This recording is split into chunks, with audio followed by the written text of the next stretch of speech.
We're live. Do not change your television set or your computer monitor or your iPad, whatever you're watching us on. Do not change it. It does not deceive you. It is indeed your boys, Jackson Johnson and Sports Talk with Austin. We're hitting you with the facts tonight. And the facts is we're here for BowlMania. We're back again for part 2 like we promised. I know BowlMania is not as fun anymore, but we're going to make it fun because that's just who we are. We're going to make it hip again. Ain't that right, good buddy? We're going to make it hip. Yep. But first, manners. Manners. Of course, you're watching Sports Talk with Austin, and of course, if you're watching on Jackson's channel, the Jacksonian, Jackson Johnson, my good co-host, my brother from another mother, the man that makes it happen. Jackson, how are you? Happy BowlMania week. And how you doing? I'm doing pretty good. How you doing tonight, Austin? Pretty good. You know, just enjoying the appetizers that are these first couple bowls. And then, of course, Friday we've got the main course, which we'll talk about that later on. Don't you worry. And I see Exploring with Ben and Sam is here. And yes, Ben, we are going to talk about Oregon if we have to. Even though Oregon sucks and they stink, we'll still talk about it. No, in all seriousness, though. In all seriousness, I'm doing pretty good, Jackson. Look forward to making the second round of predictions tonight. Oh, it's going to be fun. It's going to be fun. Yeah, West Virginia lost tonight to Memphis 42-37, but they always got upcoming shows of the Pat McAfee show with Rich Rod once a week. So that's going to be fun. Yes. At least they got that in their future. Oh, yeah. So it's like 2024 was a wash anyway. But in the meantime, yeah, we know what's not going to be a wash. The Game Above Sports Bowl. Like, what kind of nickname is that? Game Above Sports Bowl? Like, oh my God. They should call it the GameStop Bowl or something like that. And Jackson, I know these people get paid big money to come up with bowl names, but you're telling me they could come up with a better one for this? This is the best they could come up with? Good. Like, I'm with you, Jackson. Just call it the GameStop Bowl. I know a lot of people will get mad at that, but at least it's right. I mean, oh my gosh. But it's befitting though. The two teams playing in it, it's befitting. Pitt and Toledo. I mean, it's befitting. Yeah. But, Pittsburgh went on a 5-game losing streak to end the regular season. And I don't know what to think about them. I mean, they're a 7-point favorite, but they're not playing like a favorite, in my opinion. They look like hell. Yeah. And here's the thing, too, I will say about this. Honestly, Jackson, like Pitt, they were undefeated at one point. And a lot of people picked them as like potentially to win the ACC. But then, of course, we know what happened. They played SMU, and they got utterly blitzed off the field. Like I know some people say that's an over-exaggeration, yada, yada, yada. No, Pitt got blitzed off the field. It was that bad. And then the downward slope happened, and then, of course, the Clemson game. And then they've just had a bunch of injuries pile up on them. And I know some people have said, oh, Pitt was never really that good to begin with. I don't know where you fall in that category, Jackson. Do you think – I think their confidence kind of fell legit? Down. I think the confidence fell down the moment they lost to Clemson. Yeah, I would agree. I mean, at that point, they only had 2 losses. They still could have gotten one of the better bowl games if they just won out. But then, like you said, that K-Club run at the end of the game, that was just demoralizing, and they lost that game. They were just like, oh, what do we got to play for? But as for Toledo, though, Jason Candle Jackson had made himself a pretty hot coaching candidate. But Toledo, 7-5, has the Jason Candle train kind of slowed down a little bit now in terms of other jobs looking for him? That's a good question. Don't know. I think maybe he may leave for an offensive coordinator position at some point. I could see that. I could.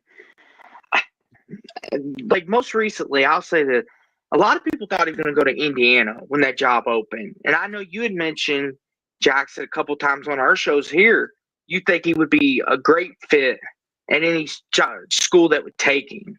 Do you still think that? Do you still think he's a good fit at the Power 4 level? Or you think he should stick with Toledo? I think he'd be a great fit at anybody that's a Power 4 school, but he will have to leave Toledo to become an offensive coordinator somewhere at a major school. And then when he does do well, then he'll be able to get any job he wants at a better school than Toledo. Like somebody in the AAC or maybe someone in the ACC or the Big 12. Yeah. But the question is, though, can Jason Candle build momentum for 2025, or will Pat Narduzzi build momentum? Because that's the title of tonight's show. Who's going to build momentum for 2025? Because these are a lot of your bigger bowl games. They got a little more spotlight on them, and these could be momentum builders going ahead. So I'll start with you, Jackson. Who gets the win and who builds a little momentum for next year? Pitt's depressed as hell, so I'm gonna go with Toledo in a 31. No, 28-20 ball game. Okay. You know what, Jackson? I'll go Pittsburgh. Even though they're banged up, and like you said, they did a little depressed. I think Pat Narduzzi's too good of a coach. I think they'll win this game for Coach Narduzzi. I'll go Pittsburgh 23-20. Well, we got the Rake Bowl between Rutgers and Kansas State. That's going to be a wild one. It looks to be a wild one. Yeah, this is going to be a good game. I'm looking forward to this. And I got to say, Jackson, let me ask you something. Rutgers, a lot of people, with the schedule that they got dealt with this year, I don't know what you want to say about it, but did you ever buy Rutgers as a contender in the Big Ten?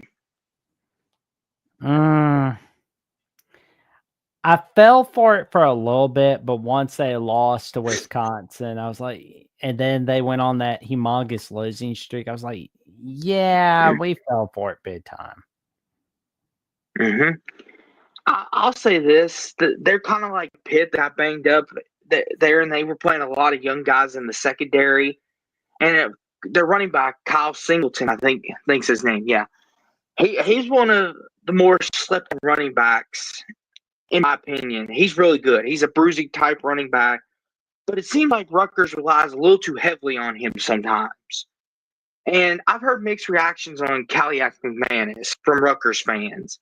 I've heard some people say they like him, they think he's a good quarterback, and I've heard some say they don't think he's all that, and they don't know, he's just a bridge quarterback until they find the next one. And then as for Kansas State, they're more the team that I honestly picked them to finish third in the Big 12. I thought they would be right there, I believe I said. I picked them to finish somewhere third, I think is what I said. I could be wrong, but I think I did. But Kansas State was one of my teams I thought could win the Big 12 and take one of the playoff spots. What the heck happened to them down the stretch, Jackson? Like, I get that they had a bad game against Houston, but what the heck happened with those other games? What they had was a failure to communicate. Obviously. Because after that Houston game, it was kind of like, okay, and that's Chris Common and Kansas State. They always have that one that's like, what the bleep moment. But then against Iowa State, coming down the stretch, playing Kansas, who who's a better football team than their record shows, but banged up Kansas, and they somehow almost lost that game. So this game here, I think, in my opinion, I don't know who's more of a fraud, Rutgers or Kansas State, because they both had their moments, and they both look good and they both look bad. Jackson, I'll let you pick first. Who's less of a fraud in this game? I'm gonna pick Kansas State to win this one, and it's gonna be a 27-17 victory in the 2024 Rate Bowl. I think I'll go Kansas State with you. I think Avery Johnson will do just enough. I'll go 31-21 Wildcats of Kansas State. We got the 68 Benchers Bowl between Bowling Green and Arkansas State. They got lazy. They're getting lazy with the bowl names.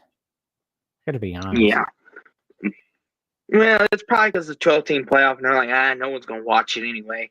They forget there's still sickos like us out there that love watching bowl season, even if there is a lot of opt-outs. But now, Jackson, I've watched a little bit of both of these teams this year. Jackson, this is kind of a sneaky under-the-radar bowl game. And you want to know why that is? Why is that? It's because Bowling Green played Penn State to a 7-point game in Happy Valley, and Arkansas State played Michigan, who at the time we thought would be a playoff contender, played them to a 10-point game in Ann Arbor. So this is kind of one of the more games that, people may look at and say, Arkansas State, Bowling Green, who wants to watch this? These two teams, almost beat the Big Ten runner-up, and they almost beat a Michigan team who went to Ohio State's house and beat them. Yeah. Think about that, Jackson. Isn't that kind of fitting? The two teams that played arguably the three best Big Ten teams, 2 out of the 3 close. Isn't that kind of fitting? Yeah. It's insane. I love it. SEC football. He said a total of 10 people will be watching. Well, those 10 people will be one of them because we love this type of game. And SEC football says, "Hey guys, what's up? SEC football, how you doing tonight, good buddy?" But I'll say this, Jackson. Since you picked on the first two, I'll pick on this one. You know what, Jackson? Give me Bowling Green. I like what they're doing. Give me Bowling Green. They're close to my home state here, well, they're in my home state. For home pride, I'll go 28-24 Bowling Green. I'm going to go Bowling Green 24-21. Okay. I like it. So did we. We got done watching a little bit of that. I mean, Memphis. Can you believe Memphis was awful in college football at one point in our lives? Good grief. That's pretty huge in of itself. Well, we got our next game, the 2024 Armed Forces Bowl, sponsored by Lockheed Martin, as we have the Oklahoma Sooners and the Navy Midshipmen. I wonder if Navy is a little high on that Army victory and getting the 2024 Commanders in Chiefs trophy. Now, Jackson, for all our people watching, who is Michael Hawkins? Is he the starting quarterback going to be the starting quarterback for this game? Oh, yeah. Because what's the situation? Because he transferred. Okay. So Michael Hawkins will be. And here's the thing. Will Oklahoma have some healthy bodies out there at receiver? Because they're still banged up on that position. And a lot of their defense has opted out too. Danny Strutman, I think is how you say his name, or Strutman. However you say that name. Apologies. They're all. They all. Yeah, they've opted out. They all look like. And that's what's scary. The Oklahoma's defense, they're the heart and soul of this team this year. And I would say Oklahoma's going to win this game, but the fact that they're most of their defense opted out, I'm not confident in picking them in this game. But I'm also not confident picking it at Navy too because they've laid eggs. And like you said, Jackson, you brought up a fantastic point. Are they riding the high of beating Army? Yeah, it's a good point. But we'll wait and see what happens. I mean, let me ask you this, Jackson. Are you confident in whoever you pick in this game? Like, what's your confidence level in this game for whoever you pick? I don't really think of Oklahoma as a 7-point favorite. I mean, that is way too high. That should be a toss-up at the very least. But, of course, while we are at it, we're looking at Memphis this year. So, ever since 2014, they've had 10, 11. So they've had 11 straight 10 of 11 winning seasons since 2014. The 2021 Hawaii Bowl was canceled, unfortunately, that season because COVID outbreak and season-ending injuries and transfers, and Hawaii was forced to withdraw from that game at the time. But still, though, Memphis football, just want to give a little update on Memphis football from tonight. And we got yo from Traveling Fools. Yo, TF. How you doing tonight? Thank you for tuning in, man. Yo, TF. I hope you get to enjoy some Pop-Tarts while you watch your Canes in the Pop-Tart Bowl. You can feel like you're a part of the team because the winning team gets to eat the Pop-Tarts. Oh, Pop-Tart's going to have a lot of fun.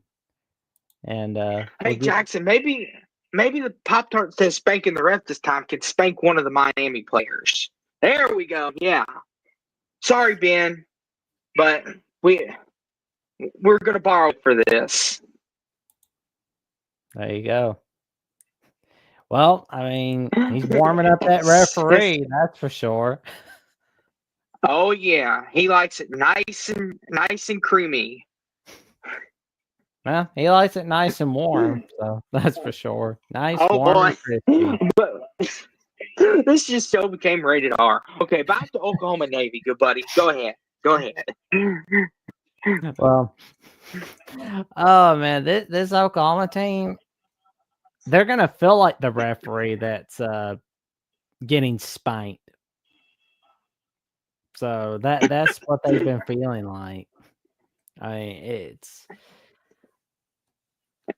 B Bean says, "Whoa, I cannot believe Austin drafting his games like that." Wow. Hey, I got all love for TF and the Canes. I got all love for him, especially TF. He's a great guy. I hope they win the Pop-Tarts Bowl.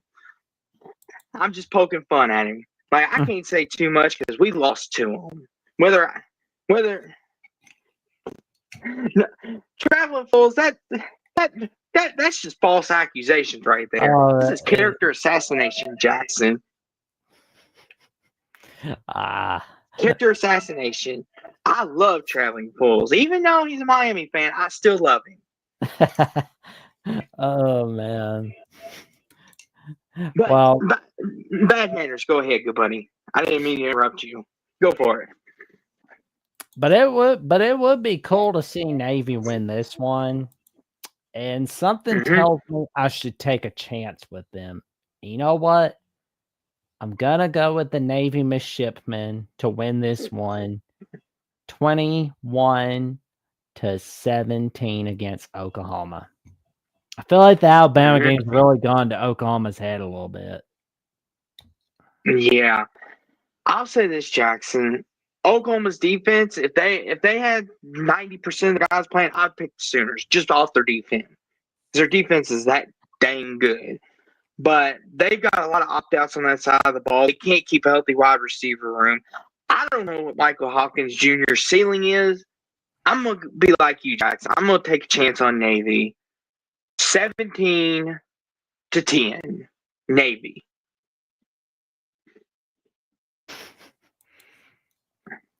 Well, we got a former SEC game, Georgia Tech at Vanderbilt in the Birmingham Bowl. And SEC football says that Georgia Tech Vanderbilt game is a good one, guys. Yes, it is. Oh, yeah. Yes, it is. And I want to ask you this, Jackson. What is Georgia Tech's mindset coming into this game after losing such a heartbreaker to their rival Georgia on Black Friday? They're going to Do take you it think out they're on exhausted? Vandy. They're going to take it out on Vandy. You think so? So you picking Georgia Tech? Oh, yeah. I know they're going to make life hell for Vandy. All right. What's your score for Georgia Tech?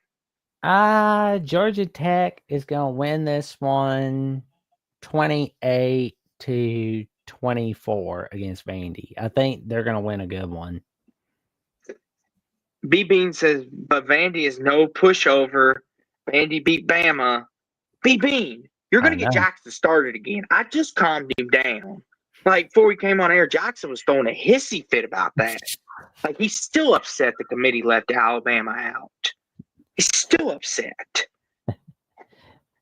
Oh, goodness gracious. But in all seriousness, though, he's right.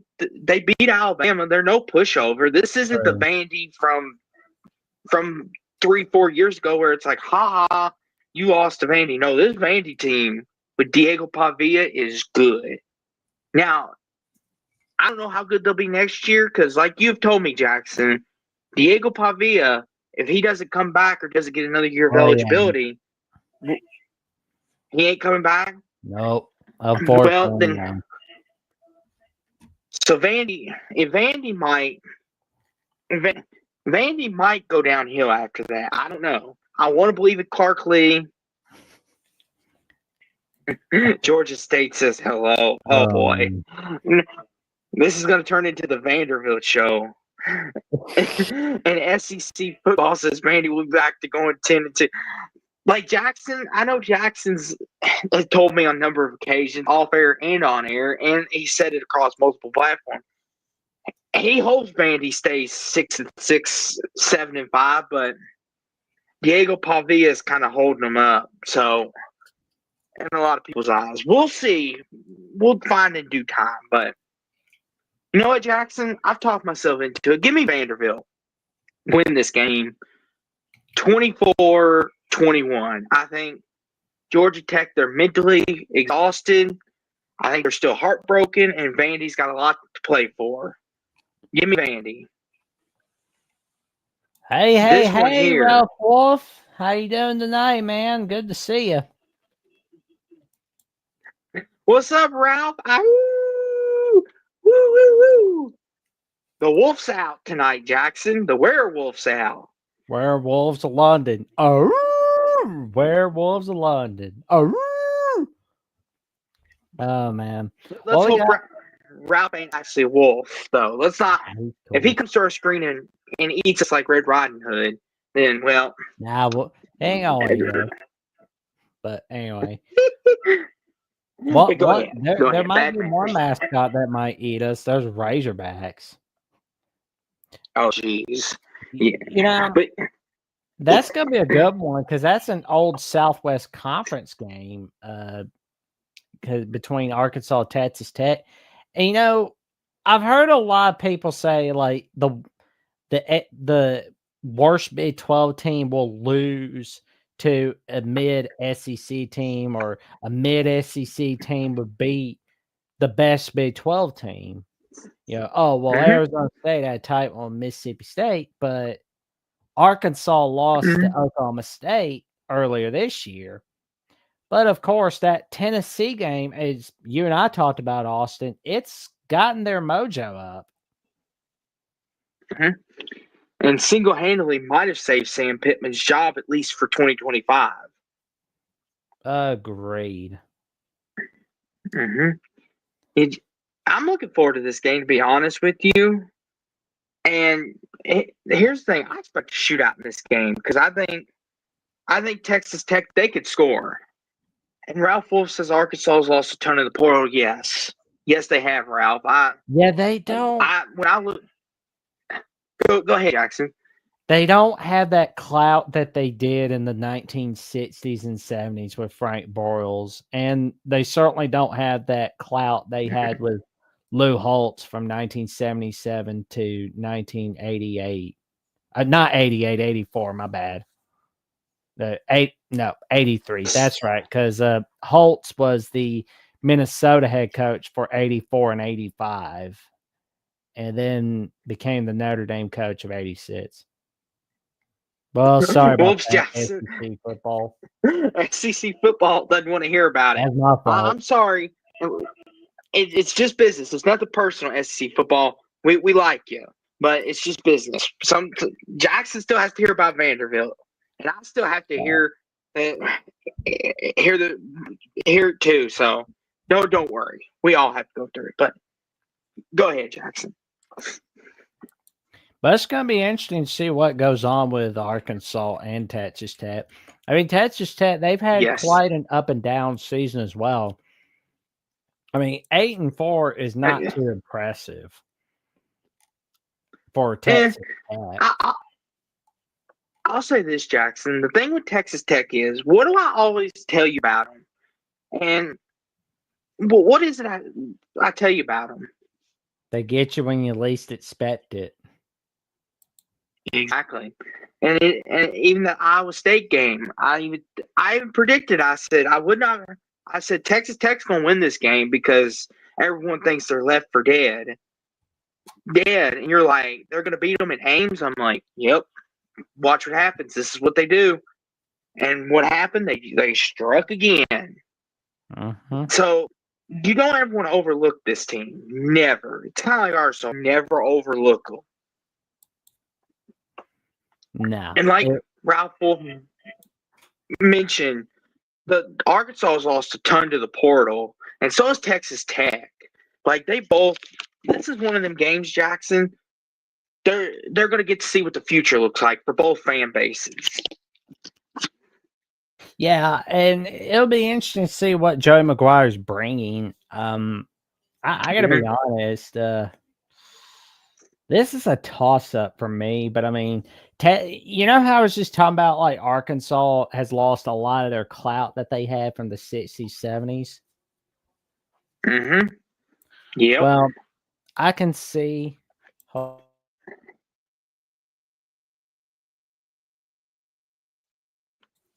I could see Texas Tech, like, honestly, I feel like they're going to lose a lot of their clout with because like they always think of them as that team that did well under Mike Leach, but Mike Leach been gone for a couple years, rest in peace. And a lot of the younger generations, they're not looking at Mike Leach or Texas Tech. They're not too crazy about it. Like they're like eh. Because I mean, you're not going to get an 11-year-old to remember the Texas Tech era back in the day from 2008 or 2006. That's just not going to happen. I mean, yeah, they're in the state of Texas, but you got to sell them on something more. And I don't feel like Texas Tech can, honestly. And Ralph Wolf says SEC pushes the tiebreaker for me. More depth. Arkansas 33-28. That's a good point. If Arkansas and Arkansas for me has lost a ton in the portal, and a lot of them have been really, really good players on the defense side of the ball. Texas Tech, they're in a conference where you got to put up points, and I think that's what's pushing me towards them. I'll let Jackson pick first, or if he wants me to pick first, whichever. But I'm leaning towards Texas Tech. I think for once I'll go with Arkansas. I think that's going to be a 31-20 victory. I'm going to go Texas Tech. I'm going to go 43-27 Texas Tech. I think they win a shootout.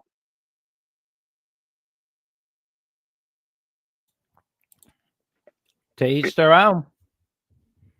Mm-hmm. It's going to be a good game. I expect it to be a lot of fun, a lot of scoring. Then we got quite a good one in the DirecTV Holiday Bowl on Fox between Syracuse and Washington State. Yes. This is going to be a fun one to watch. I'll say this, Jackson. What happened to Washington State? They were on such a roll at the beginning of the year, and then they lost momentum coming down the stretch. What the heck happened? They had a failure to communicate. And the thing, too, is Washington State, obviously, being, them and Oregon State getting left out high and dry and stuff, obviously, a lot of people didn't expect them to do this well. They went 8-4. They did. They won a couple games that they shouldn't have in there, but they lost the big ones. And then, of course, they lost the Pac-2 championship to Oregon State. Go figure. And it's just like, and their quarterback is in the portal. But Syracuse, Jackson, Fran Brown, I'm bought in, Jackson. He has revitalized Kyle McCourt's career.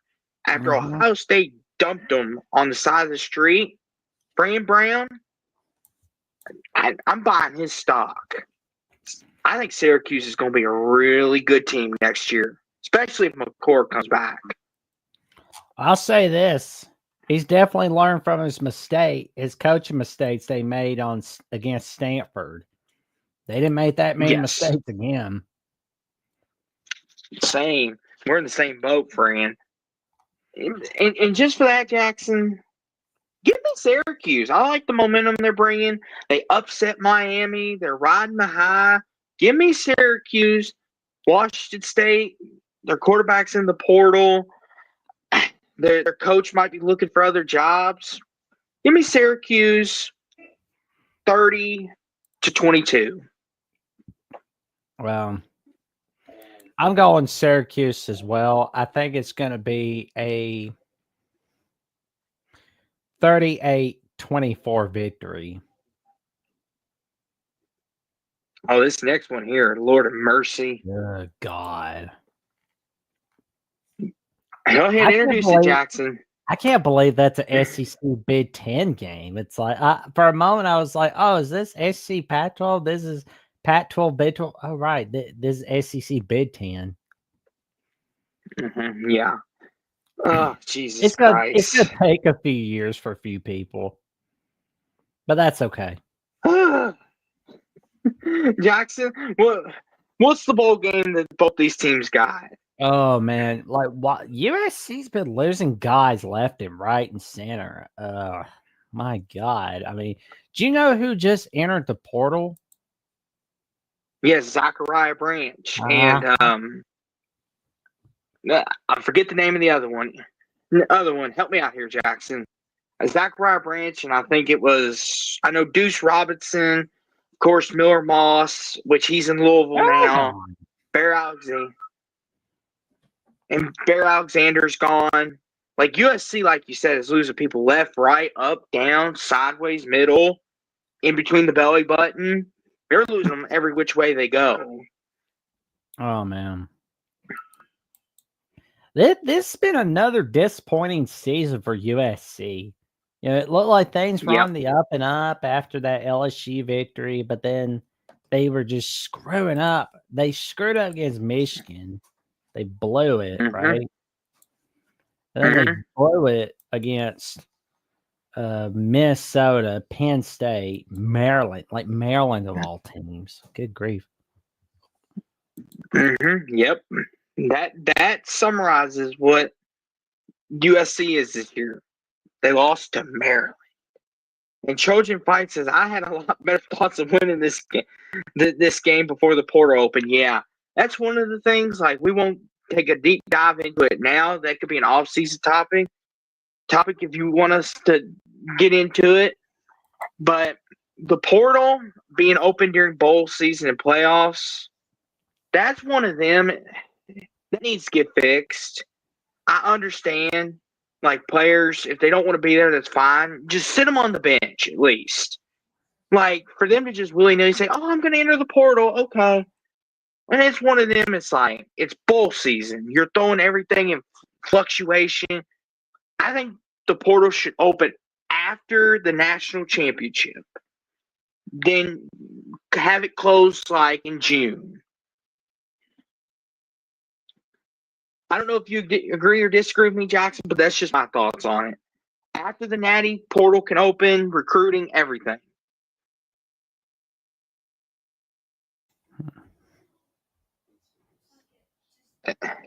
And Ralph Wolf asked, Austin, how do you feel about Moss at Louisville and Jackson?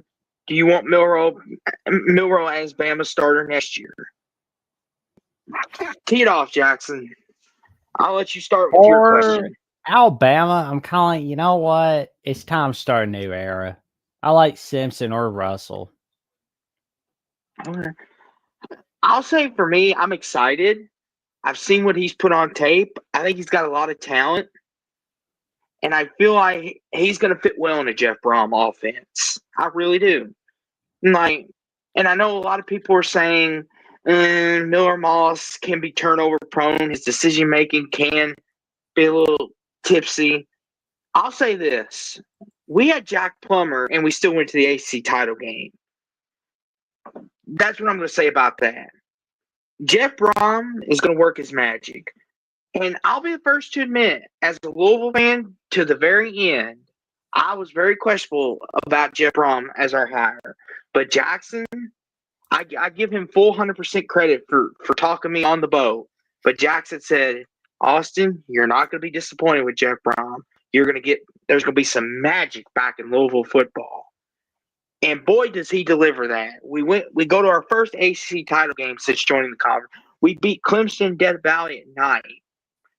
I mean, I'm looking forward to what's next. Can we finally win the ACC, or can maybe we beat Clemson 2 years in a row, or maybe we make a playoff push? I'm looking forward to it. I can't wait to see Miller Moss next year in our offense. Wow. And Ralph Wolf asked, not sure how these two teams play. Both teams probably hope for a better year. Do they really want to be there? Here's the crazy thing, Ralph Wolf. Texas A&M almost made the SEC title game. Go ahead, Jackson. Oh yeah, they're not too happy about missing out.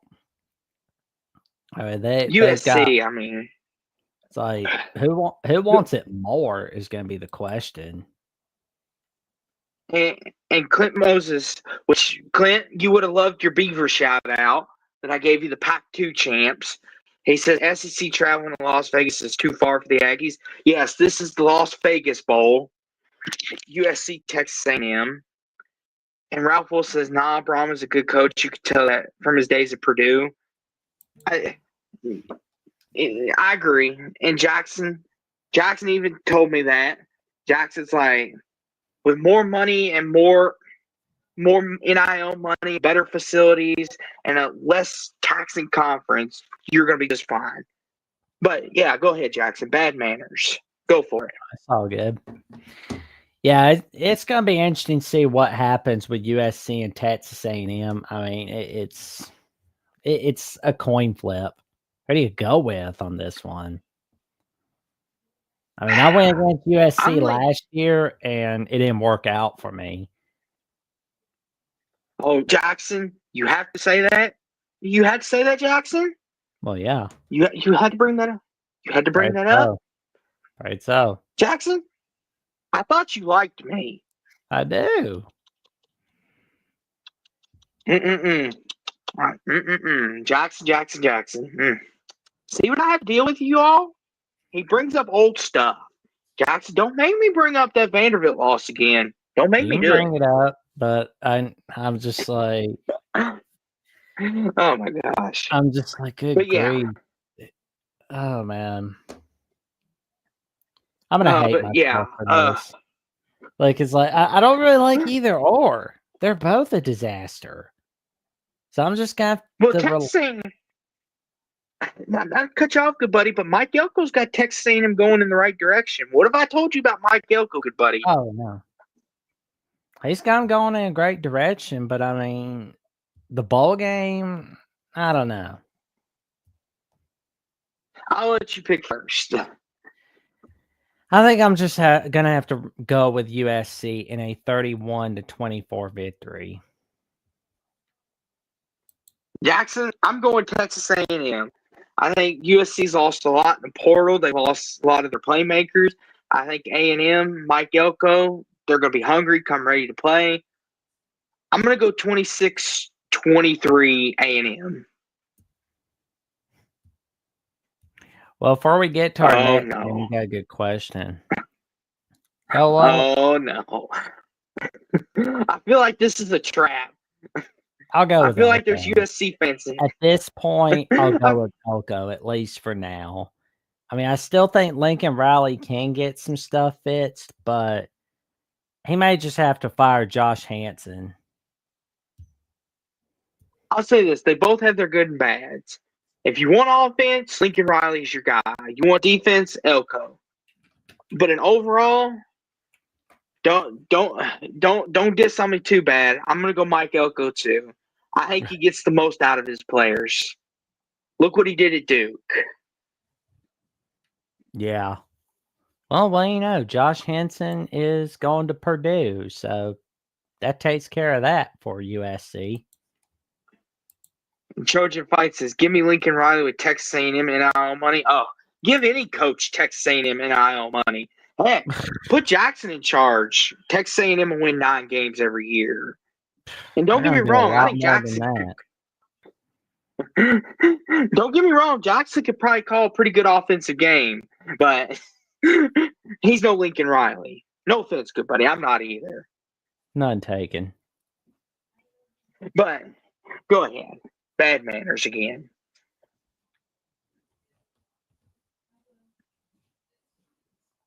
Yeah, I went with USC 31-24. Who did you pick? Oh, that's right. You made your pick on this one. My bad. Yeah, Texas A&M 26-23. Well, take me out to the ball game at Fenway Park. No, I mean, yeah, that's right. It's like that. Take me out to ball games Wrigley Field. That's not in Fenway Park, but it's fun to go to Fenway Park because guess who we're gonna see in the Fenway Bowl? UConn and North Carolina. But I gotta be honest, like, that whole business of Matt Brown, you're fired. You're not even gonna coach the bowl game. Like, oh my god, that was just that's just not. Here's my thing. Hey Jackson, you know, I'm glad that I'm glad to see this, but Jackson, are you sure this isn't a basketball game? I'm positive. It's a football game. All we gotta do is look at the record. Okay. UConn 8-4, North Carolina 6-6. Oh yeah, sweet Carolina. I remember hearing that from the movie Ted, the second one, where they're like singing that like Fenway Park and stuff like that. Like I remember that scene. It's like Sweet Carolina. Ba, ba, ba, ba, ba, ba. Anywho, I'll say this, Jackson, about the Mac Brown situation. They should at least let him coach this bowl game. They should have at least let him coach his bowl game and then given him his walking papers. But instead, they did him dirty. That was so wrong what they did to him. And it's like they didn't even replace him with anybody younger. They replaced him with somebody that's the same age as him, Bill Belichick. Like, I mean, it's like Bill Belichick's not going to coach this game, but I mean, I don't even think Bill Belichick could be there for it. Which I mean, they know that, but you know, I know that they're going to have Steve Belichick, his son, take over as Nets head coach. But honestly, what does this say about the Jets? You lose your shot once again to have Bill Belichick as your head coach. First, you trade his butt to your rival in 2000, and then 24 years later, you lose his ass to North Carolina. That's bad. That is bad. Yeah, but I want to say this though, Jackson. I know North Carolina is going to be the bigger story in this game, but let's talk about UConn, Jackson. Where's the credit for them? Like 8-4.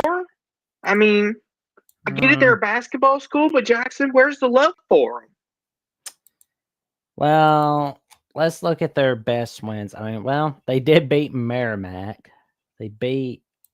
Oh, jeez. Good God! Like, okay, they beat one. It's UConn, Jackson. We have to give them a little bit of a pass, do we not? Only one. They beat only one bowl team, but you know what? You're right. It is like it is UConn. We do have to give them a pass. Jackson, it's not like we're like UConn. Them making a bowl game, they're like celebrating in the streets right now. They're getting they're celebrating, Jackson, because UConn football has been abysmal for years. Oh, yeah. Like, just let them have this. There's probably a drunk dude somewhere humping his car. He's so happy. Oh, Jesus. Oh, don't put any ideas out there, Jackson. Well, if the news tomorrow comes up, a drunk guy humping a car over a bowl victory, you could thank Jackson for the idea. There's always somebody doing something that stupid when there's like a celebration, like of the team winning. Like there's somebody doing something that stupid out on the streets. Like, oh my God. Jesus. It's like, go home. Go home. You've had too much drink. You've had like, well, I've had 6 beers. Like, yeah, okay. Yeah, wait. Okay. Yeah, you should have gone home after the second one, pal. But back to this. Oh no! The car was at. Oh no! Oh no! Poor car. Poor car is right. What is Jackson? Well, Jackson, no car dealership's ever going to sponsor either of our channels now. Nah, we'll be fine. Toyota and Honda and Ford are going to be like, anyway. No, these guys talk about humping cars. Anyway, so Jesus. UConn. Back to the Fenway Bowl. They're UConn, but on the bright side, they turn it around from 3-9 to 8-4. I mean, it's like they're not really going to expect anything huge, so it's like they might as well have something good. Yeah, I'll say this, Jackson. Omar Hampton is in the transfer portal for North Carolina, and he's one of the best running backs. I'm not even. Oh, I'm gonna pretend like we don't see that.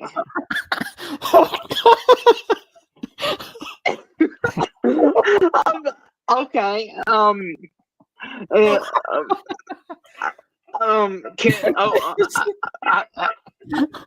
I'm just lost for words. Yeah, back to Omar Hampton here. Let's try to forget about a flag on Ohio State. My God. Oh my gosh! Oh no! Oh. All of our future sponsorships that are car dealerships. We're good. We apologize. It's not our fault. We're innocent. But Omar Hampton's in the transfer. But it's just too funny. Because I mean, there's too many drunk dudes. Like doing God knows what with their cars. Like oh my gosh! You never know what happens when there's 5 beers inside your system. Oh, but Omar Hampton, he's in the transfer portal, and he's in the conversation for one of the best running backs in the nation, and he's not going to play this game, and that hurts Carolina's offense big time. And their defense, we know what that is, Jackson. They're a failure to communicate. I'll let you pick first on this one, but the way it's going, I think it's going to get ugly for Carolina, possibly. But go ahead, good buddy. North Carolina is going to win 35-20. You know what, Jackson? I'm going to go opposite of you. I'm going UConn. Okay. I'm going UConn 27-20. Yep. But this next game here, this ought to be interesting. We get to see Nebraska at Yankee Stadium. How cool is that? Mm-hmm. Boston College, Nebraska, and this is hold on, not the Fenway. This is the what's the one in Yankee Stadium? Pinstripe Bowl. Thank you, Jack. Yeah, you got. Thank you, Jack. Yeah. I need to I get my bowls mixed up every now and then. Yeah, Keep wanting to call.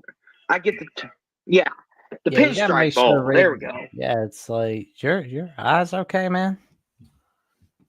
And my eyes are fine, good buddy. Just thinking, just trying to get back on track after thinking about that. What our crowd is in their car. It's hard to remember things when we get on those type conversations. Yeah, don't get me wrong, love our audience, but it's like, but it's what hard happens when you have 6 beers in your system? But you know who won't have 6 beers in their system is Boston College, Nebraska, in the Pinstripe Bowl. Well, they might as well because their QB belt on them. Yes. Yeah, Thomas Castellano. Reports are he's going to be Florida State's next quarterback. You got your real winner there, Florida State. Instead of going 1-11, you'll go 3-9 next year. Woo! Oh yeah. Go ahead, though, good buddy. I'll let you make your pick first. Well, I've got a good feeling about where Matt Rule is taking Nebraska. I've been talking about this, hammering on it since he became the head coach for the Cornhuskers. Mm-hmm. And this feels very similar to the 2018 Texas Bowl when Baylor defeated Vanderbilt. Mm-hmm. I think Nebraska is going to win 35-20 against Boston College. And this is going to set up momentum for 2025. I agree, Jackson. I'm going Cornhuskers is 2. I'm going 24-16 Nebraska. And this next game, the New Mexico Bowl, Louisiana, the Raging Cajuns against TCU. How the mighty have fallen, Jackson. Jackson, just to think, 2 years ago, TCU was playing for the national title. How the mighty have fallen. Yep. Don't tell our friends Melissa Treeboss or Clint Foster about my TCU comment. They'll get over it. I mean, they deserve it. Wow. Well, TCU, maybe this could be momentum for 2025. I'll say this, Jackson. I've seen a lot of TCU fans griping and complaining about getting the New Mexico Bowl against Louisiana. I'm sure you saw a little bit of it, and I'm sure the audience have. But they were complaining about, this is who we draw after playing a tough Big 12 schedule. They were upset. And I'm like, you draw who you draw. I'm sorry. Like, they're like, why couldn't we get someone like a Washington or someone at least with a name brand name? I'm like, somebody's got to play these teams. I mean, not everybody can play the Washingtons and USCs of the world. It's like, good grief. Mm-hmm. But I'll let you pick first, though, Jackson. I think TCU is going to win this one 38-21 against Louisiana. You know what, Jackson? Give me TCU as well. They don't got a lot of players opting out. Give me TCU to win 37-34 in a shootout. There we go. Well, Pop-Tart, play us in. Oh, yes. Hold on. Oh, yes. Thank you. That's right. Oh, yeah. Look at how he's spanking him, that naughty referee. There it is. Iowa State and Miami. Oh my God. I don't think Iowa State has had an 11-win season in their school history. I don't think they have. I mean, that would be big if they could win this one. Yep. Jackson, I wonder who's going to. What are the 3 Pop-Tart flavors? Do we know yet?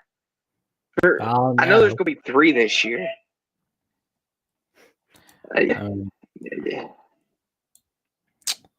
Well, I'll say this, though. Miami, I feel like, is going to be down from their Syracuse loss. That whole business of trying to find a way to win every game, that has been biting them in the rear. It's like, Well, Jackson, I'll say this: Cam Ward and Estrepo, they're both going to play. Like Miami, as Mario Cristobal has established, their whole team's going to play, or most of them will. Because Cam Ward even said he's going to play his last game. Because a lot of people are saying, "Oh, are you going to enter the transfer portal?" Yada yada yada, and he's like, "I'm going to finish the season out." Now, Jackson, for Iowa State, I don't believe they have very many people in the transfer portal either, do they? Last I checked, I think both these teams are playing all their people, so this will be probably the most evenly matched game we'll have all bowl season, besides our playoff games, in my opinion. But like you said, though, Jackson, Miami and their we keep finding ways to win. Miami, what resilience, and then Iowa State, what are they looking like, Jackson, after getting their butts spanked, literal, in the Big 12 championship? How are they feeling? Everyone's talking about Miami. How's Iowa State feeling? They're not happy, but they probably want to get that stench of Scatbo off of them. Here's my thing. Can Iowa State defense contain Estrepo and Cam Ward? Because those 2 guys on their own can tear defense apart. I know that firsthand as a Louisville fan. They ate us alive. And if they can get their running game to go along with it and their defense just come along somewhat, Miami's going to win this game, I think. But if they don't, I think Iowa State and Rocco Beck will pull it out. But I'll let you go first, Jackson. I think Rocco Beck is going to have his modern life on the Pop-Tarts Bowl with a 31-27 victory over Miami. Iowa State's going to win this one. I'm going to go Miami. I think Cam Ward, is just a little too much for that Cyclones defense. I'm going to go 42-38 Canes. And they get to eat this wonderful, delicious treat. Pop-Tart, play us out. There we go. Let's go. Yep. Pop-Tart's playing us out one more time. Yep. Goodbye, Pop-Tart. Bye-bye, we'll talk Pop-Tart. about you when we recap you. There you go. Then we got that Snoop Dogg Arizona Bowl on the CW. Would you rather watch Golden? What was it like? What are shows they have on CW again? I think it's like Gilmore Girls, Dawson Creek, Charmed. I'm trying to think what else they rerun on there. I think that's it. Well, sometimes they'll show a lot better than Miami, Ohio, Colorado State. And Ralph Wolf says, "Is it really called the Snoop Dogg Bowl?" Yes, it's really called the Snoop Dogg Bowl. Called the Barstool Sports Bowl, but now it's called the Snoop Dogg Bowl. I say good for Snoop Dogg because he is a huge college football fan. Like you look back at old clips, like he was referencing Keith Jackson when talking about USC football, and He's like a huge super fan for USC, I believe. I know his son went to Mm-hmm. UCLA, so I Mm-hmm. remember that. Like the LA Bowl is named after Gronk. Like if you're a big time celebrity and you've got enough money to back the bowl game, you're gonna get a bowl named after you. Maybe one day we'll have the Jacksonian Bowl and it'll be played on CBS at 3 o'clock. I'm not there. I don't think I'm anywhere near that level yet. That's gonna take at least a few more decades. But I'll say this, Jackson.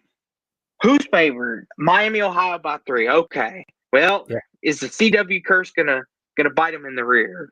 Yes. Colorado State wins it. What's your score?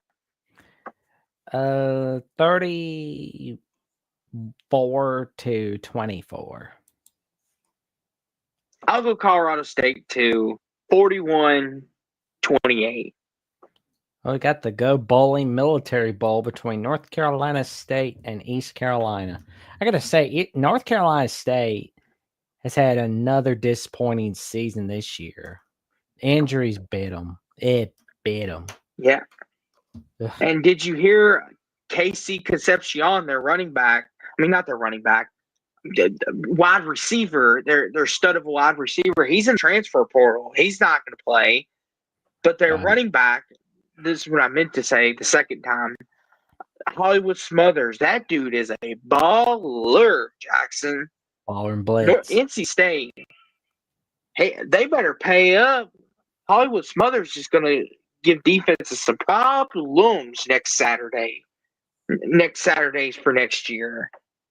Question is, though, East Carolina, who fired their head coach, Jackson, and then they end up winning 7 games afterwards, after they fire their head coach. I don't know who to pick in this game. This is a coin flip game for me. I'm going to go North Carolina State. I think it's going to be a 28-24 victory for the Wolfpack. I'll go NC State, too. I think Hollywood Smothers should do enough to get the W. I'll go 28-20 Wolfpack. Oh, yes. There we go. We got a conference matchup as a bowl game, but of course, Colorado is in due to the fact that there's the old Pac-12 technically, so it's like that contract runs through at least 2026. Yes, this is the Valero Alamo Bowl, BYU, Colorado, and like Jackson mentioned, if you're wondering, wait, they're playing their conference opponents. Well, the Pac-12 still has their tie-ins with the Pac-12 bowls until 2026.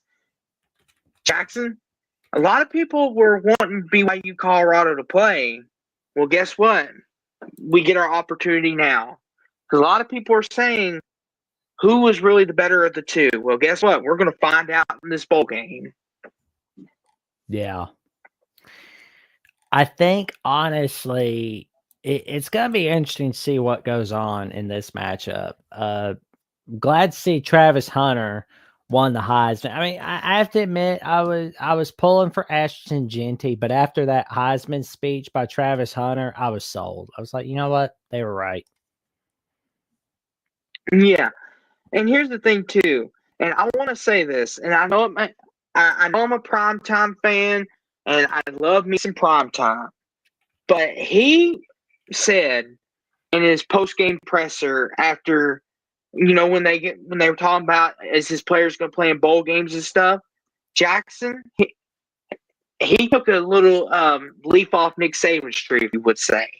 He said, if you're healthy and you're able to play, your butt's gonna suit up and you're gonna play in this bowl game. And he even made no bones about it. He said, if you don't want to be here, there's the door. But if you're healthy and you want to play, if you're healthy and can play, guess what? You're gonna suit up. Shador, Travis, Shiloh, he's like, everybody's gonna play. Everybody's gonna play. If you're healthy and you put that uniform on, come ready to play. He's like, there will be no opt-outs on our end over here. Not happening. So, what do you think of that, Jackson?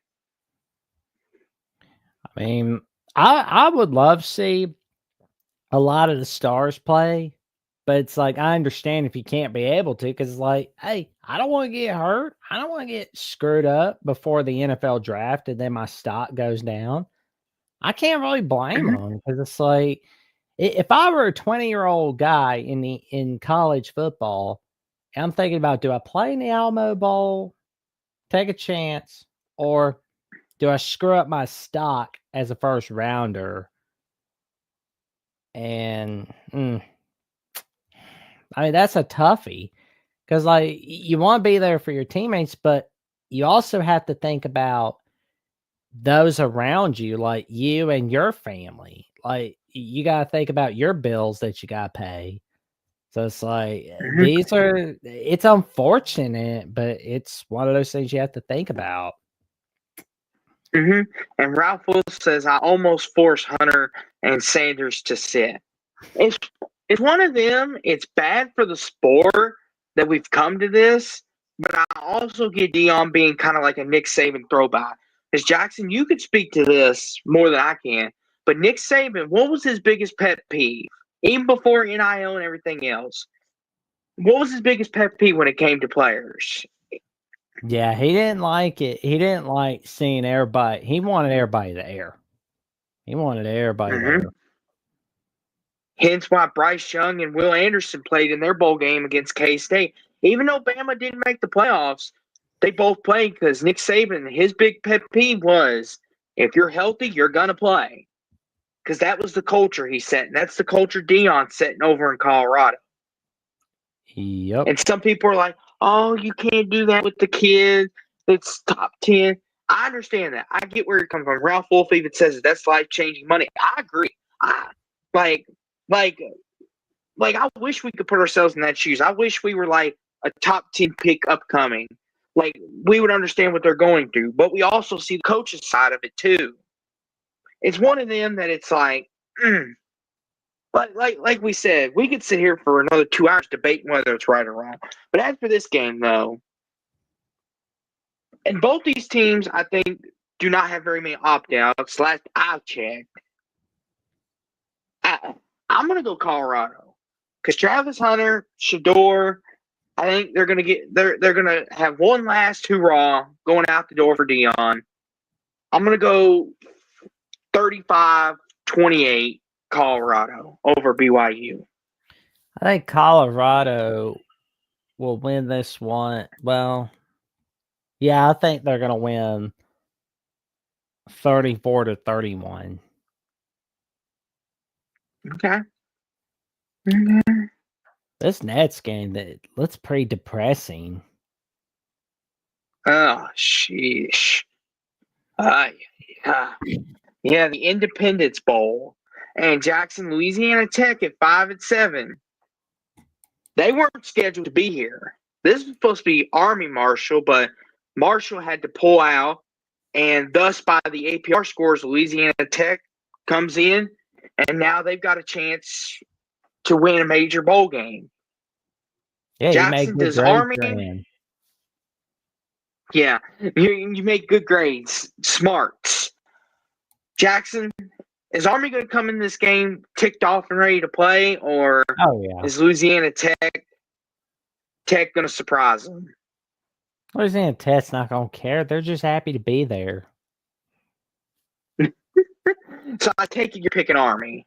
Oh yeah, Army's gonna smack them off the face of the earth with a 28-10 victory. I will go Army too. I'll go 23-7 Army. Then we got the 2024 Music City Bowl between the Missouri Tigers and the Iowa Hawkeyes. Oh gosh. I don't even know where to begin with this one, Jackson. Take it away. Missouri's been up and down. Iowa's been up and down. This is basically a toss-up. Look, oh no. That whole team, like those teams, I don't know what. What's Yeah, the stat? some Someone wins 12-9. And probably Jackson, what's the status? Is Brady Cook going to play? Last I checked, it looked like he was. We'll wait and see what happens. I know Luther Burden, he's in the transfer portal. He's done. I mean, here's the thing, Jackson. Like Ralph Wolf said, this is almost like this is very Iowa-like. This is the type of game that they would win. Like, I really feel like that. This is the type of game that they're going to win just because they're Iowa. But I'll let you pick first. I feel like I was going to win 20-17. I would have more confidence in Missouri, but I don't. I'm going to go Iowa to win on a last-second field goal, 16-13. Yeah. Maybe these next two games you'll like more. The ReliaQuest Bowl, the Rose Bowl rematch between the Alabama Crimson Tide and the Michigan Wolverines. Jackson, this is your game, good buddy. There we go. Give us a little preview. We let ourselves get too high, but I hope we're not pouting still. And I hope we're done with the 5 stages of grief. It seems like we are. Milrose says he's going to play in this game, which, I mean, that's good news. But in the meantime, I'm just kind of like, get out of here. We got to prepare for 2025. Michigan, they've had a horrible season at 7-5. But on the bright side, they did beat their rivals, Michigan State and Ohio State. That's what really counts, beating your rivals. And I'll tell you something, Sharon Moore did something that no first-year head coach had done for the first time since 1948, since Benny Osterbein lead Michigan to victory against Michigan State in his first year. I mean, I know that's not much of a game to brag about, but still, though, that's something that Bo Schembechler couldn't do. That's something Harbaugh couldn't do. That's something Lloyd Carr and Gary Moeller couldn't do. That's big right there. And the fact of the matter is, we saw Michigan showing Ohio State who was really the boss of Ohio. And of course, unfortunately, there's a lot of guys opting out of this game, preparing for the draft or the portal, stuff like that. But I am looking forward to seeing what's going to happen. I think Alabama wins this one 35-20 against Michigan, but I mean, both these teams are going to have nice seasons in 2025 and beyond. I mean, I really like what Sharon Moore is doing with Michigan, and I think that 2024 is just a bump in the road for Alabama. Like, we'll do better in 2025 than we were in 2024. You know what's a shame, Austin? It's a shame that we've never seen Alabama and Michigan play each other in a home and home. They've only played each other bowl games, including Gene Stallings' last game as Alabama head coach in January of 1997. I believe that was the Outback Bowl. And also, we only played each other in neutral site, which was in 2012. To start off the year, but we've never played each other in Tuscaloosa or Ann Arbor for that matter. Something has got to change. But, oh well, it is what it is. Now, here's the thing, Jackson. What's up? Here's the thing, though. Good buddy about that. It's Alabama's non-con, the reason why y'all got left out, right? Isn't that what y'all are pouting about? We got smacked by Oklahoma 24-3. That's what screwed us. But Jackson, according to your AD and all your fan base, your non-cons what screwed you.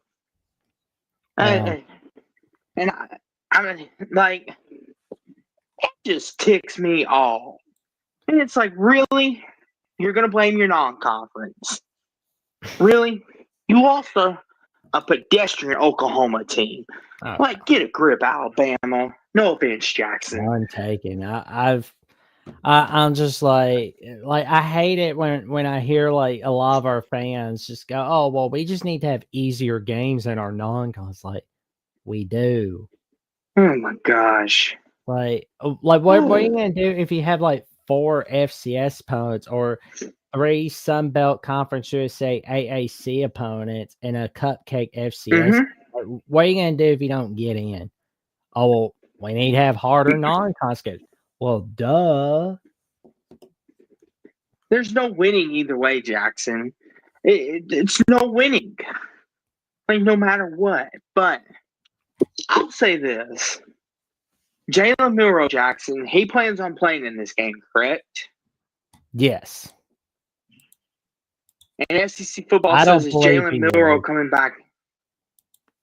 I think he will. Put me down on the record. I think he'll be back for one more year because Hold you to it. I think hold me to it. Yeah, I'll buy you dinner, Jackson, if he doesn't.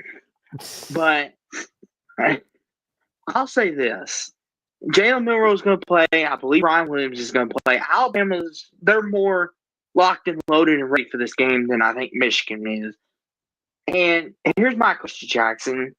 Don't get me wrong. Michigan, what they did, like you said, beating Ohio State, beating Michigan State, beating USC, getting some momentous wins for Sharon Moore and building momentum for next year. But unfortunately, Mason Graham's not going to play. Will Johnson, I don't believe, is going to play. Mm-hmm. And they're playing a ticked off, angry Alabama. Oh, turn your head, Michigan fans. This might get ugly quick.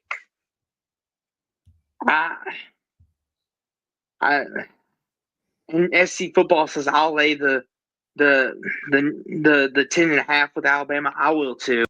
I think Bama wins big. I'm gonna go Alabama 38-14. You're gonna love this next game. It's on CBS, and Brad Nessler and Gary Danielson are gonna be calling your boys on CBS. How you like that? Yes, Tony the Tiger. This is the Tony the Tiger Sun Bowl. Louisville, Washington. Great. Yeah, the coach gets dumped in Frosted Flakes. Be honest with you, Jackson. When's the last time we've had a game on CBS? Because I know our TV contracts don't ever line up. And I don't ever think we really did in the Big East days either. No. Like basketball, we do all the time. Yeah, you're on CBS I'm trying to all think the time in basketball. Not very much. I'm trying to think, Probably when's the last twice. Not. I'm trying to. Oh, I believe we played Florida on CBS. No, we played it. That was ESPN. That was on ESPN. I got it. When we played Auburn, because it was in Jordan Hare, I think. Or was that in Atlanta? It was either in Jordan Hare or Atlanta. We played on CBS with Lamar Jackson. I remember now. That's right. You did play Auburn on CBS. That was in 2015 in the Chick-fil-A Bowl. Not Chick-fil-A Bowl, the Chick-fil-A kickoff. What? Where's my mind tonight? Yes. Kids, don't stay up at 1 a.m. That was early Lamar. Like, I believe his sophomore year. But yeah, that was the last time we played on CBS. This is interesting because Tyler Shuck, he's done declared for the draft. Calvin Lacey, he'll be back next year, but he's not going to play. Corey Brooks, the former Bama man, he's declared for the draft. Ashton Gelati. We're the opposite of you guys, Jackson. We're losing a lot of people. In Washington, I don't think they've lost very many to the transfer portal, and that might hurt us this year. Isaac Brown, I don't think he's going to play. I don't think so. I think he said he's going to sit out. I could be wrong, but I think early reports are he's not going to play. So, with all that being said, though, with a lot of us missing our key pieces, Quincy Riley, he is going to play, so that helps us on the back end with corners and safeties. We got a young secondary back there. I want to see what they bring for next year and get a kind of early look at our defense without out Gelati on the front line, see what we got. Mason Rieger, he's going to the draft. He's a big loss in the run game. Defense. The more I'm talking about it, Jackson, I don't like to do this, but I think I'm going to take Washington. I think we've got too many opt-outs, and I think Washington – it's going to be a close game. I'm going to go Washington 24-20.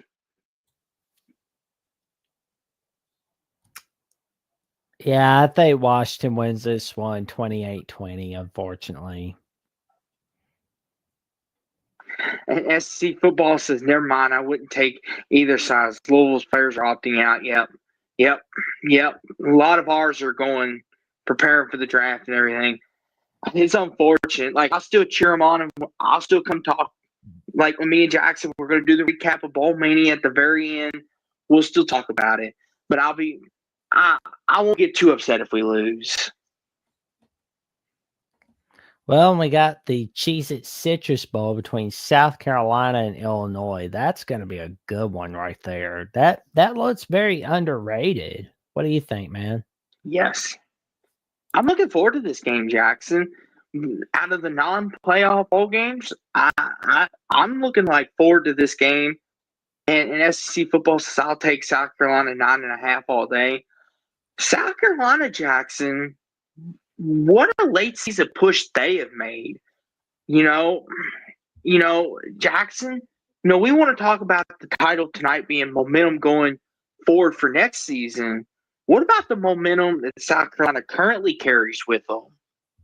What about that, Jackson? What do you think about that? Oof. Holy crap. I'm just I don't know what to say. I mean, it's I thought it was pretty cool seeing Illinois having a magical 9-3 season. I mean, it's magical for them, but still, though, it's still a good season. But I mean, South Carolina, yeah, either that or had they not blown it against LSU. Mm-hmm. I want to say this too, Jackson. Shane Beamer. He was a guy that a lot of people thought were on the hot seat at the beginning of the year, Jackson. Now that they've gone 9-3 and potentially a 10-win season, do you think, Jackson, if they regress, do you think he'll be right back on the hot seat talk? Or do you think he's good? I think Beamer's good to go. He's fine. What about Bielema? Because Bielema, speaking of Illinois, he's more than fine. So, Jackson, then what is it about some of these Illini fans saying that I don't know what Illini fans you've been talking to. They are not saying that at the least. No. Before this year, Jackson. Oh, before this year, they were. Oh, yeah. But they're venting for a little bit. Does make it good. And Jackson, Ralph Wolf makes a fantastic point here. Go ahead. Manners. Yeah, they're venting a little too much, but they realized and looked at the mirror. They're just they're fine. And Ralph Wolf says, yeah, they won't get better coaches at either place. Yeah, probably not. So to them, they'll probably celebrate and know they're not going to hump the cars in the street, guys. But I'll say this. I think right now, South Carolina, they're riding the momentum. They got athletes. I'm picking the Gamecocks. And Sellers, I like what he brings to the table. Give me South Carolina to ride the momentum. 31-24. I think South Carolina wins this one 28-17. All right. Well, we got the all right. Got the test bowl between LSU and Baylor. I mean, Baylor was left for dead at 2-4, yes. but then they suddenly made their comeback. Dave Aranda going up against his old stomping grounds at LSU. That's going to be a good one. Yeah, and Jackson, like I said, I'm not going to defend Brian Kelly anymore. So if you want to say anything bad about him, go for it. Oh, he sucks. I'm dumping his butt. He's like the Nets' Jimbo Fisher. You know what, Jackson? Past me would have defended him. I'm not anymore. Have your way. Oh, we had go for it. Man, that. Let me tell you, like Austin, I got in like a 30-minute debate, like over that guy. Like it was like, oh man, I forget his name. He's the host of Hall of Fame college football. It was Jason somebody. I know, but I know like he and Tim Prangley got in that little debate. Like, oh, Jason. Oh crap! I'll get it figured out. But that was just like ugly. Like, oh my god! Like we got in an ugly debate over Kelly quite a few times. Jason Watkins. It was like Jason Watkins, Tim Prangley level. No, but we're still friends though. We're still cool. Yeah, like we didn't name call. We didn't like name call or swear at each other at that length. We were just like a G-rated version of Jason Watkins and Tim, where they debated each other big time that night. And Ralph Wolf says Kelly would have been perfect for North Carolina. What do you think about that, Jackson? Better there than LSU. Oh, geez. But I'll say this, Jackson. Garrett Nussmeier, he's coming back next year. And some LSU fans are like, another year. Let me tell you something, Jackson. Oh, Clemson beats the brakes off of LSU next year. Oh, geez. Well, Jackson, Garrett Nussmeier, he's a good quarterback. He's serviceable. But when he's hot, he's hot. But when he's not, his ceiling is as high as it can go, but his floor is like bad. Like his floor is worse than some other quarterbacks' floors that are coming back next year. And like you said, Baylor, they were left for dead. It was all but over for them. Dave Aranda, it might as well better be kissing the ground he walks on, because it's over. And then all of a sudden Baylor comes out of nowhere and they start winning these football games. Their defense was playing, flying around.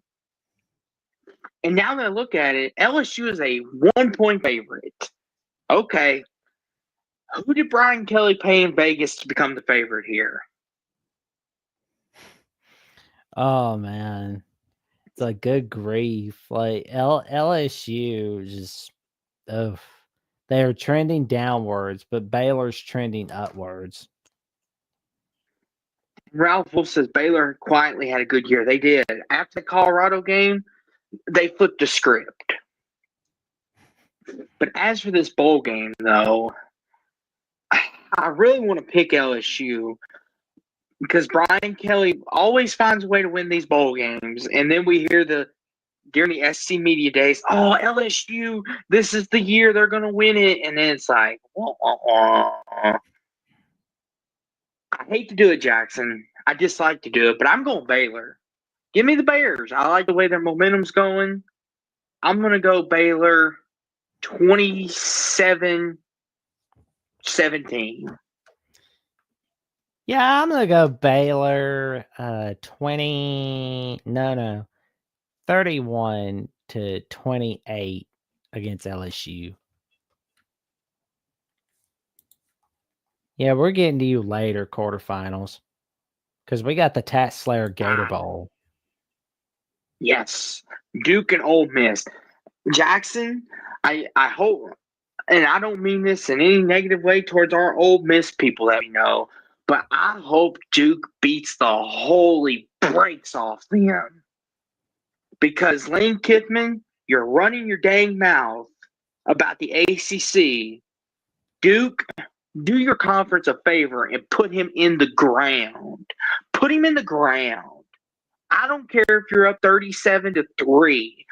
Run that score up on him. show Lane Kiffin the ACC is not as weak as he thinks it is. Because I'm tired of this dang conference being disrespected. And the fact that Ole Miss is 14.5-point favorites is a damn shame. Pardon my language. This gets me ticked off. Go ahead, Jackson. Go ahead. Before I get kicked off the air. Over Ole Miss and Lincoln. If you're getting kicked off the air, then everybody in YouTube's in trouble. It's like, and Esso says Duke's QB and backup's gone. Yeah, that's the trouble with that. Because Lane Kiffin went on this ranting session about, the ACC is so weak. Why is Miami ranked ahead of us? Ole Miss, da da da da.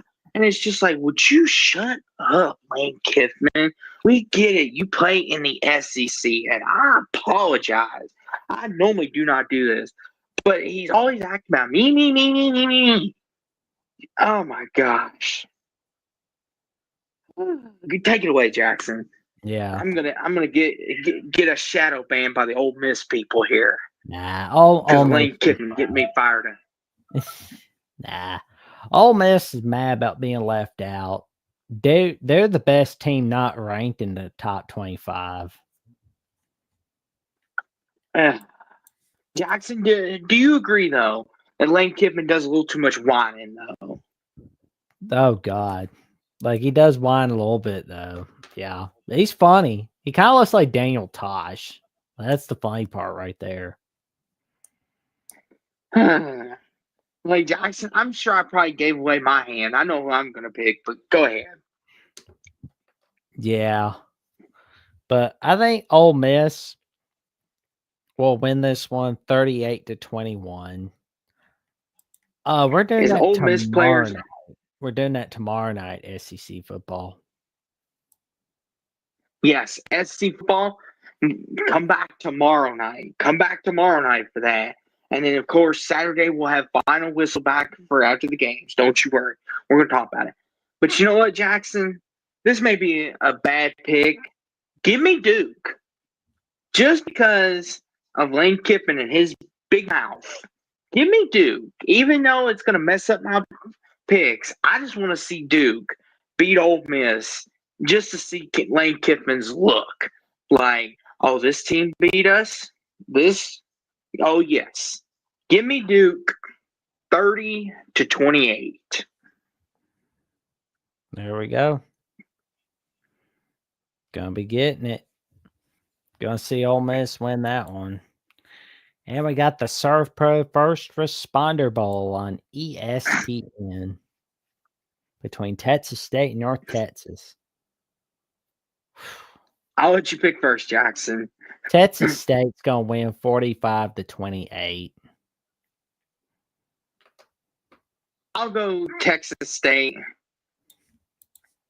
Texas State 38-28. That's not a good way to pick games. Please tell me you're not betting, Austin. No. See, here's the thing, Ralph Wolf, and Jackson can even speak to this. I do not do this very often. Like Jackson will even tell you, I do not do that very often. But I'm a very passionate guy when it comes to my conference. So sometimes I don't think with my head very well. I'll regret it later. He needs to do more. I do one better. You know, like how they had Pill play James Franklin on College Game Day a few years back. They need to do something like that with Daniel Tosh. Like next time Game Day goes to Oxford, Mississippi, do something like that. Be like, hey, bring back your Lane Kiffin skit. Come on in. But Ralph Wolf, I'm a pretty chill guy though. I try not to get that way though, but I do not bet because that would be very not smart of me. Because I would probably I'd probably bet the farm if I had it. I'd be that guy. But go ahead, Jackson. Oh, man. Well, I'll get to it as soon as we get done with the Duke's Mayor Bowl SC football. But I believe Minnesota is going to win this one 24-14. I'll go Virginia Tech. I think Brent Pry will pull one out. Pull one out. I'll go 23-19 Virginia Tech. Well, SC Football asked about my opinion on Lane Kiffin. I'm not gonna lie, I thought he was a moron before he got to Alabama. When I was 16, I thought he was the biggest moron on the planet. But then when Nick Saban hired him, I was like, what the hell are you thinking, coach? Then as season went on, I was like, you know what? I like this. He's going to do just fine in Tuscaloosa. And then we saw magic he was doing at Florida Atlantic and the great things he's doing at Ole Miss. I mean, it's,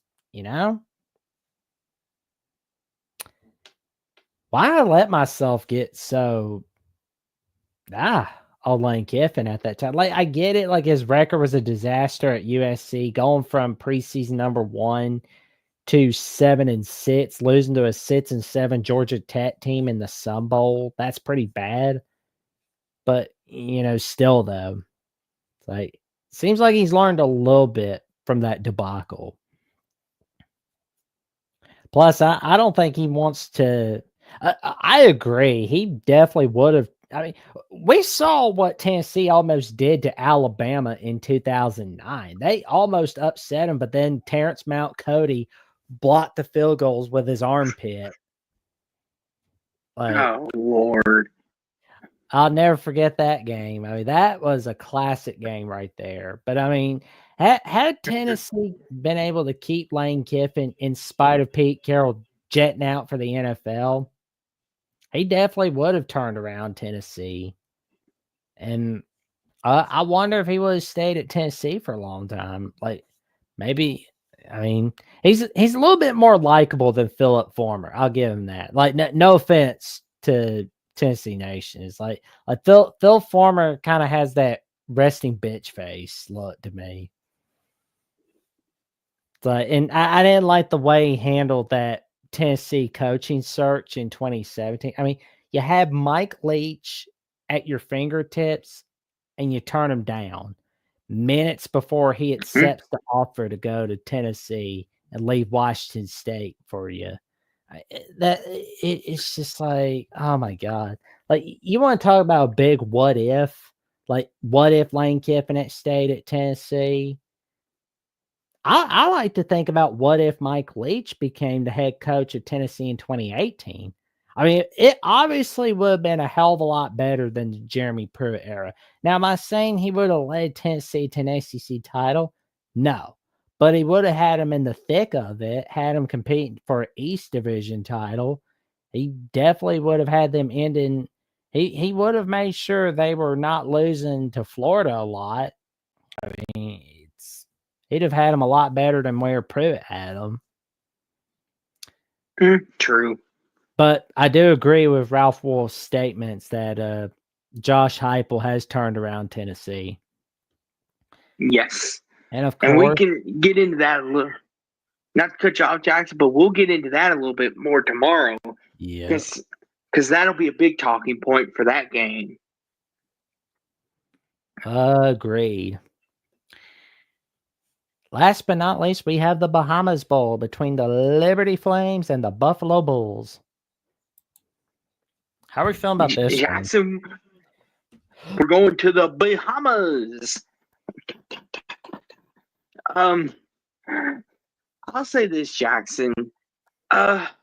Saunders, Salters, he's transferred out of Liberty. And Liberty, they made a New Year's Six last year. Then they got dominated by Oregon. It was ugly. Buffalo, they're kind of been on a roll as of late. I'll take Buffalo. I think Saunders, him being out. And don't get me wrong, I like what Liberty's built, but they lost their quarterback. They've lost a couple pieces on the offense. I think it's going to hurt them this game. And Buffalo's riding high momentum. Give me Buffalo 30-28. Yeah. So I think Liberty is going to win this one 20. 8-24. Oh, we split. Okay. Okay. Yep. We split on that one. I went Buffalo. You went Liberty, even after their quarterback. Yep. Liberty, Liberty, Liberty, Liberty. Okay. Okay. Yeah. Here we go. Okay. But I will say this though, Jackson. That we're just beginning our fun now. Because now that we predict all the bowl games, this is what people really want to hear about. Let's not even kid ourselves. What they're going to get tomorrow night is going to be the crown jewel. Because if you thought predicting these bowls were fun and getting to see the Pop-Tart and everything else that comes with this madness, well, strap in, folks, because me and Jackson, we've got you covered now. Yes, It's time for us to get to the real meat of the matter. Me, Jackson, and whoever we decide to bring along with us, it's time to talk about the playoffs. Jackson, do your famous playoffs voice. I know you want to. Playoffs? Playoffs? I just want to win a game. Exactly. And you are, but it's the playoffs. That's right, folks. Join us back here tomorrow night for our first round predictions. Me and Jackson will be live 11 Eastern, 10 Central, 7 Pacific if you're a West Coaster. No, 8 Pacific. Yeah, 8 Pacific. Get it right, Austin. 8 Pacific if you're a West Coaster. We'll be back tomorrow night to make our 12-team playoff predictions. We'll take you through round one, give you a deep dive, give our picks. And then don't forget, Final Whistle will be back Saturday to recap all the playoff games. And then we will predict the rest of the playoffs all the way through. Even though it's Christmas and we'll take our breaks, we'll be back to give you our quarterfinal prediction, final whistles. Strap in, folks. You're going to get playoff coverage like you never had before. Yeah. And you're going to get it from the 2 fastest rising, youngest YouTubers alive today. That's me and Jackson. We're going to deliver it to you because we can. We're going to give you a show because we can. But while we're at it, while you're getting entertained, I got a show that'll entertain you even more. Like, we're entertaining, but not as entertaining as listening to Jackson and Johnny and Alabama fans. Oh, yeah. Fans. They give me my daily laugh, especially Johnny Burks. I mean, he's a hoot. Especially when he talks about the olden days. I mean, he sounds like my grandpa. Back in my day, kid. But Jackson, I'll let you say more about it. This is your program. You're the boss here. Take it away. There we go. I'm just here so I don't get fired. We are 27 subs away from the magic number 2,500 subs. And Alabama Chill needs all the help it can getting to 2,500. What are we doing to keep dominating the SEC? You know, we got to show Texas, Oklahoma, who's really the boss of the SEC. And that's the Alabama channel at the Voice of College Football. So like, comment, subscribe to Alabama at the Voice of College Football, where you can get top-notch takes on Alabama football. And of course, I've got a little announcement to make on the next episode of Crimson Tide Live. Guess who will be joining Johnny and myself for the ReliaQuest Bowl preview? You're going to love this one. You see them on Michigan at the Voice College Football. They are the magicians of Michigan, John D'Animo and TJ Ronan, as they join us for an Alabama-Michigan preview. And we go over the series history and much, much more. And I can tell you right now, it'll be a wild ride. It's going to be fun. And I'll be telling you right now, it's going to also be fun.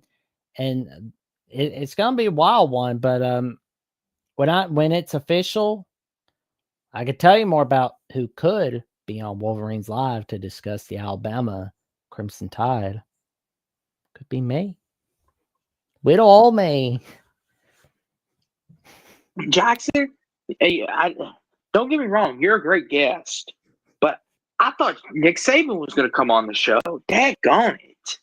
I was thinking Stephen M. Smith from Touchdown Alabama, but that's right. He's got a Monday show. I guess I'm the next bet. I guess I'm. It's like, well, there you go. What about Mark Ingram? We can get Mark Ingram. He's busy or with Bryce Young. His season. He's busy with Fox Bryce Sports. Young. Season's Bryce still Young, going man. on for the Panthers. Ah, darn it. Okay. I guess we'll settle for you, I Jackson. You'll have to appreciate do. SEC football. I appreciate it.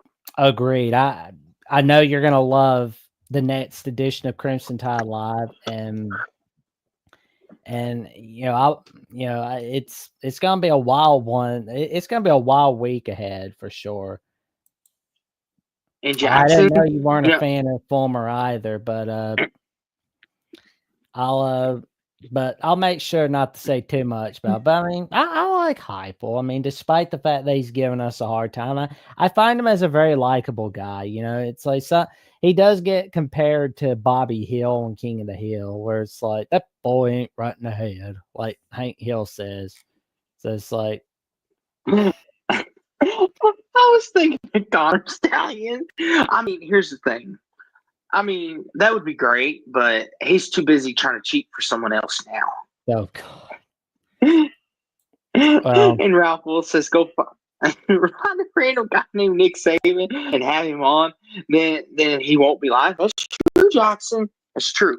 But I'll say this, and good buddy. What other magic are you working this week with Alabama, the voice of college football? Because I know there's a certain college show if people want a piece of the action. Thursday night. If they want to give Thursday night, Jeffrey and I take your calls on the Alabama Crimson Tide as we go over our takes on what is going on for Alabama, what's going on with the transfer portal. We seem to have gotten a guy from Florida coming in. Expect to see a film breakdown video of that coming up. It's going to be coming soon. Mm-hmm. So, Jackson, are you telling me you don't have to be an Alabama fan to call in? You don't have have what to you're be. telling me. Alabama fans, Auburn fans, Tennessee fans, Michigan, Ohio State, Louisville, Notre Dame. We don't care who you pull for. Just come on in and discuss Alabama football. So even if you're an Iowa fan, you can call in? Yes.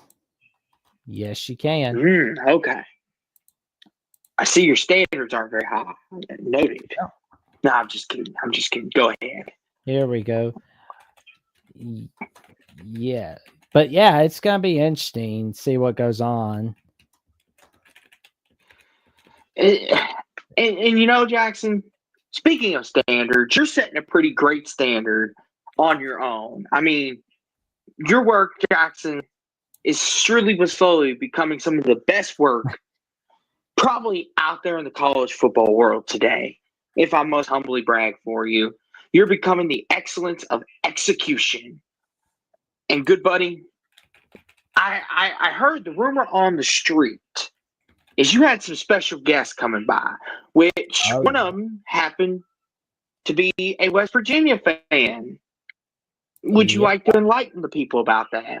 Yeah, as a matter of fact, I talked with Coos from Coos's Corner as we talked a little bit about the West Virginia Mountaineers getting Rich Rod to come back home. There we go. Yeah, it was pretty. Yeah, it was interesting. Like, we had so much fun. We talked a little bit about the 2024 season, the Frisco Bowl preview, and it was pretty fun seeing what happened. Mm-hmm. And for like, it wasn't a fun season for them, but I mean, they had ups and downs. They didn't even beat a team with a winning record. But we did talk about the future of West Virginia football. I suspect that they will be a contender for years to come with the way things are going. I mean, if you got Pat McAfee wanting to throw a bunch of money at your team in your conference, you're going to be fine. You're going to be more than fine. I don't see Utah, Oklahoma State, BYU, having a Pat McAfee on their side. I don't see Colorado having that. I mean, I know like there's Nick Saban, Deion Sanders commercials, but it's like, we don't know how long Coach Prime is going to be at Colorado. We don't know if he's going to be there for 2025. We don't know if he's going to be there for 2026. I don't think he'll be at there 2027. And TCU, they're TCU. I mean, Iowa State's pretty good, but they're not good enough to win the Big 12. Kansas State, I mean, they always seem to get things ready for the Big 12. They're always contending. But other than that, I mean, do you really think Central Florida is a contender? No. So that just means one thing. The Big 12 is there for the taking. Mm-hmm. Yes, sir. And Jackson, I know you were probably very proud of that interview. It was second time, to be honest. It was pretty cool. But what other Magic, Jackson? Yeah, do you got going on this week? I'm gonna go ahead and put the link in the chat. Let me do it. Bam. Well, I've got episode 57 with Big Ten Ted coming up. I'm going to be filming that at 9 o'clock in the morning, but expect to see that released at 7 p.m. Central Time, 8 p.m. Eastern Time. That's going to be a fun one. Could be a very long one. Wait and see. And you may see like a couple clips from that. So don't you worry. You're going to get a little bite before you get the full meal. And episode 58 of the Jacksonian will be with Alan Cole, the South Carolina beat writer of Gamecock Scoop at Rivals, as we go over our take on the South Carolina Gamecocks football program, the basketball program, and much, much more, including the amazing job Shane Beamer has been doing at South Carolina. Let me tell you, that's going to be a wild ride. So... You're a busy, busy man, Jackson. And you know something? I mean, I'm probably going to have to go to sleep on Christmas Eve. It's like, why are you sleeping on Christmas? Got a busy week. Yeah, I mean, because it never stops, Jackson. And here's the thing, Jackson. If people want to keep up to date with you, if they want to stalk you, so to speak, which I don't encourage anybody to do, but if they want to know what Jackson's planning, Jackson, what's the best way they can do that? Yep. Well, they can find me on X on Jackson BOCFB and on Instagram and Threads on Jackson Johnson 543908, where I have so much updates on who's coming on the Jacksonian, and I've got updates on what I'm doing on my personal channel and what's going on Alabama with the Voice College football. And I can tell you, it was a wild ride. It was, matter of fact, Ralph Wolf, I'm glad you bring up Leanne Herring. Like, she's amazing, man. Like, we had her on October 8th. That was a fun episode right there. So so we had her on that time. That was a great episode. And we even talked a little bit about like Shameless from Showtime, where it's like we were comparing players in college football in high school to Lip Gallagher, where he's like the smart guy, but then is screwing up his life. So but yeah, Ralph, I'm glad you brought up Leanne Herring. But one of these days I am gonna have to make sure to bring her on again for a Jackson episode, or better yet, get her on to discuss the Alabama Crimson Tide from a recruiting standpoint, because she is the recruiting lady at the Voice of College Football now. It sounds like she's a busy woman, as are you, good buddy. There we go. And I can tell you right now, we've got Magic coming up. I'm the channel Jackson Johnson 979 is 111 subs away from that magic number 500. Needs all the help it can get to get there, and I need to get it to 500 so I can have it set for monetization. But by the channel gets to 1,000, we can really make magic happen. In 2,000, 3,000, 4,000, 5,000, you know how it works. And Yes. I'll be making sure to do something really big. But am I kidding? I'll Yes. make sure to do something big either way. But Austin, what Yeah. magic have you Well, got going on your channel? Jackson, you're gonna break all labels. You're gonna break all the records. Don't you worry, good buddy. I We'll get there did. in due time. You got it. That's right. You're the man, Jackson. You're the man. But what I got going on my channel, of course, is what I do here with you on Wednesdays, Saturdays, Tuesdays, of course, tonight. And of course, next week we've got a few shows lined up. I've got a couple clips coming out. I've got an interview I'm ready to post. I'll post as well. It's just in the editing process. I won't spoil it. It's from a certain Gator fan. Yeah, A certain Gator fan. I won't spoil it. I'm gonna keep you guessing, keep you on your toes a little bit. I'm not as nice as Jax. I'm gonna keep you on your toes. It's from a certain keep them Gator wanting fan. more. You all know. And we talk about Tulane, Florida. We talk about the incredible start that the Gators had in basketball. And of course, Todd Golden doing the mess around the back room. I had to bring that up. Much, much more. But that's what I've got going on here on Sports Talk in Austin 2002. Enjoying my Christmas, going Christmas shopping. And then, of course, you can find me on Twitter where I rant and rave about the Cowboys. I talk about the Denver Nuggets. It gave me a heart attack yesterday, almost losing to the Kings after being up 22. I could do a whole nother show by myself just on him breaking my heart, but you aren't here for that content. And I talk about Louisville football in there. A lot of great stuff on my channel and on Twitter. And just a lot of great stuff coming. We hope y'all appreciate it. Me and Jackson, we work our tail off for you guys, and we hope y'all enjoy it. And we hope y'all enjoy the bowl games and playoffs because this is the best time of year, in my opinion. Teams that you don't think have a chance to win these games pull out a surprise one because of opt-outs and everything else. It's a fantastic time year. 12-team playoffs. Enjoy it. We'll be here until January, until we crown a champion. But Jackson, it's only befitting. We have to do this before we go. Jackson, say the magic line one more There we time for the go. people. Pop Tart, play us Pop-Tart. out.